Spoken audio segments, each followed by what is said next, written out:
First of all, thank you to OER for giving me the opportunity to talk today. It's much appreciated. My name's Alex Blanckley. I cover the Irish market at Poiri, and I'm also part of the renewables team there.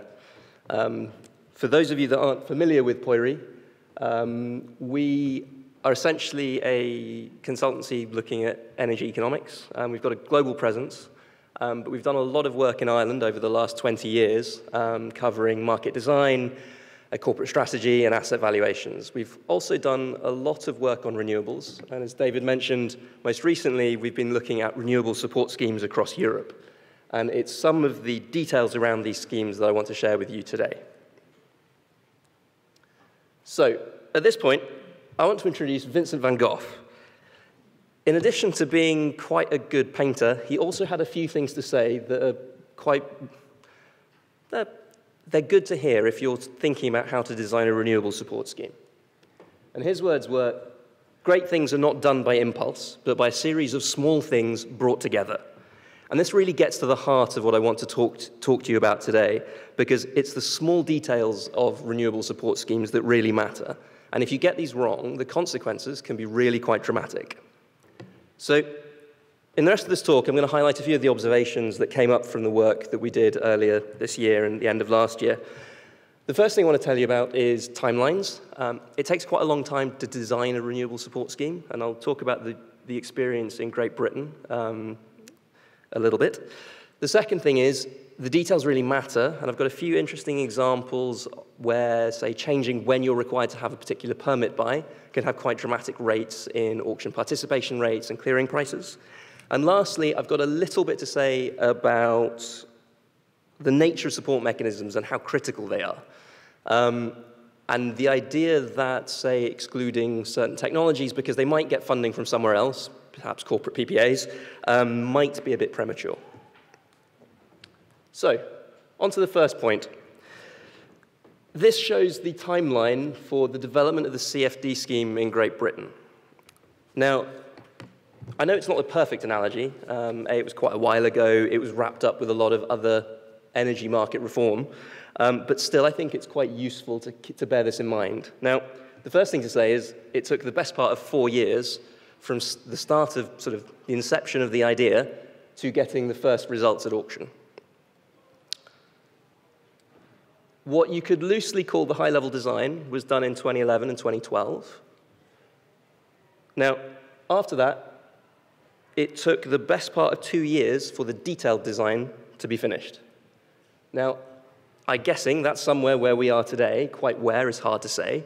But following this, there was then another year before you had auction results. So first of all, you had the state aid process. In the GB case, actually, state aid was relatively quick. The application went in a couple of months after the detailed design was finished, and approval came back after only a month. Now, the Commission notes in their approval decision that they'd had a lot of discussions with DEC in the run-up to the submission, but I would be surprised if that's any different for any application. In the case of RES, I expect there's probably going to be some benefit from the fact that there's been a whole bunch of CFD schemes that have gone through the Commission already. So we should be in a position where what the Commission likes and what the Commission doesn't like is fairly well known. However, the last block is just getting stuff done. This is getting the lawyers to finish drafting the contracts. This is running the qualification process. This is allowing enough time for people to go to their lenders to get indicative financing. It's running the actual auction. In GB, for the first auction, this took about 7 months. In round 2, it was 6 months. So there's just a whole load that needs to get done that doesn't happen particularly quickly. So to sum up, if we really are in this sort of block period of time here, then if the GB experience is anything to go by, we've probably got at least a year before we'd be seeing any auction results. And that's not a million miles away from what David had up on screen earlier. So my second point is the details really matter, and I've got a couple of examples I want to share with you. The first one concerns environmental permits in Germany. Now, the thing to know about the German system is that you essentially have 2 types of wind farm. You have community projects, and then you have others. Now, community projects are when a village wants to build a couple of wind turbines, and because they're a village, they don't have a huge amount of capital, they're given slightly less stringent rules. For example, they don't have to have an environmental permit before they bid. Also, the timelines for development are a little bit longer. Now, there's a couple of things to bear in mind here. Environmental permits in Germany are A, very expensive, and B, take at least 2 years to acquire. So, unsurprisingly, that provided quite a lot of incentive for developers to try and navigate the system and have their projects classified as community projects. And this is what resulted in participation rates in the 2017 auctions getting up to 3 times the requirement. 95% of those were community projects, which clearly isn't right. So, in 2018, well, for 2018, the regulators changed the rules and said that community projects now have to have an environmental permit. And unsurprisingly, given how long it takes to get an environmental permit, participation rates plummeted, and were only 59% in the October auction. Now, over and above the participation rate point, I mean, first of all, clearly higher participation rates are generally better, but this is more about you just change the timing of a permit and you can have a big impact. Also, true community wind farms, quite possibly, aren't going to be bidding in the future because it's just too costly to get a permit with no certainty that they're actually going to be able to get a contract. So the implications of what seem to be relatively small decisions, quite significant. The second example I want to talk about is related to an offshore wind auction in Denmark. It's the Anholt auction in 2010. This auction was really quite special. First of all, there are very stringent opt-out penalties. I think if you're up to a year, if you opted out with about a year after the contract, you were subject to a 52 million euro penalty. By contrast, in France, that would be 12 million euros.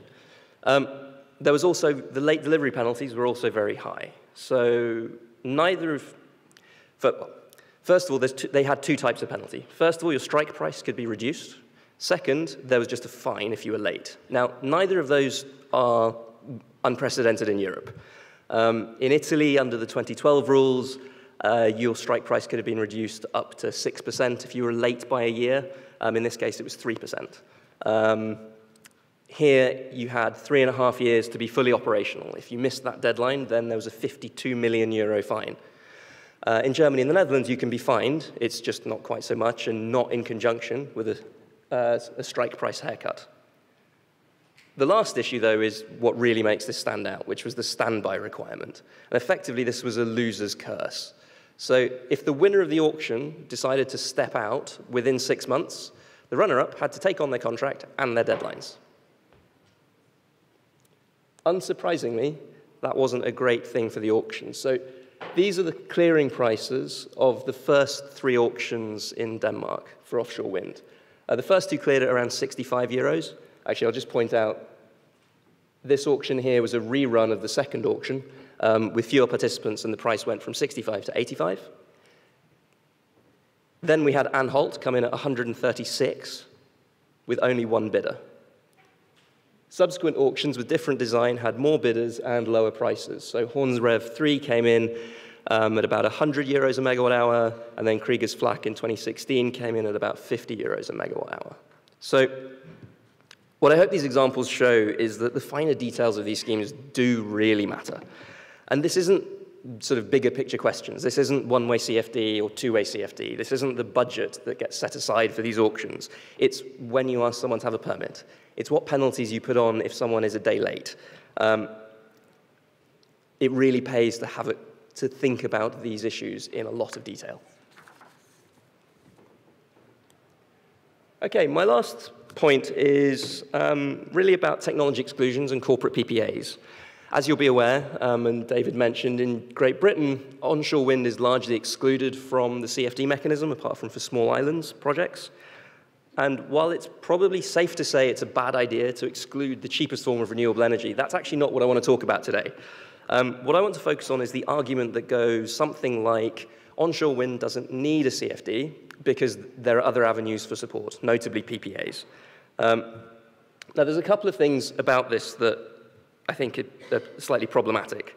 First of all, there's just volumes, right? especially if you go outside of the Nordic region, volumes of corporate PPAs today aren't that large. If you look at the curves on screen, the blue one, let's go back one. The blue one is the trajectory for onshore wind in the National Energy and Climate Plan published earlier this year. That's got something like 7 gigawatts of onshore wind by 2030. The orange line takes the 2018 number and then adds on the average amount of corporate PPAs we've seen in the last 3 years every year. Now, I know that's quite simplistic, but that is assuming all corporate PPAs go to wind. I'm sure they'll onshore wind. I'm sure some will go elsewhere. And also that all corporate PPAs go towards new build projects. As you can see, there's a 2 gigawatt shortage by 2030.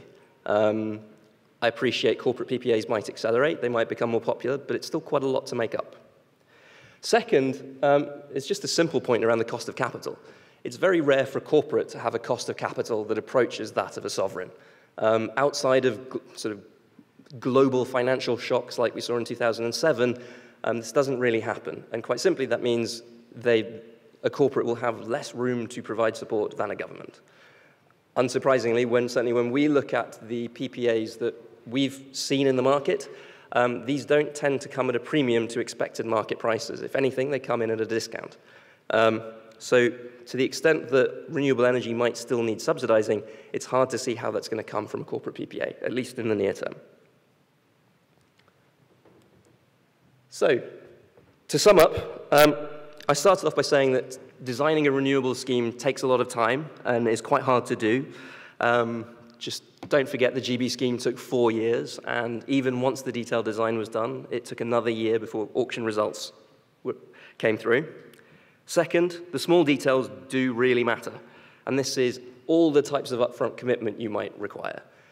This depends on the type of technology, so if you're offshore wind, inherently there are more upfront commitments than if you're onshore wind. It's when you have to get environmental permits, this sort of thing. Third, getting the design wrong can have big impacts, as we've seen from the Anhalt auction or with the participation rates in Germany. And lastly, the idea that some technologies, particularly onshore wind, should be excluded on the grounds that they will get financing from other sources, I think that's not a decision that should be taken lightly, and that needs a lot of thought. So with that, thank you very much for your attention, and I will pass on to the next speaker.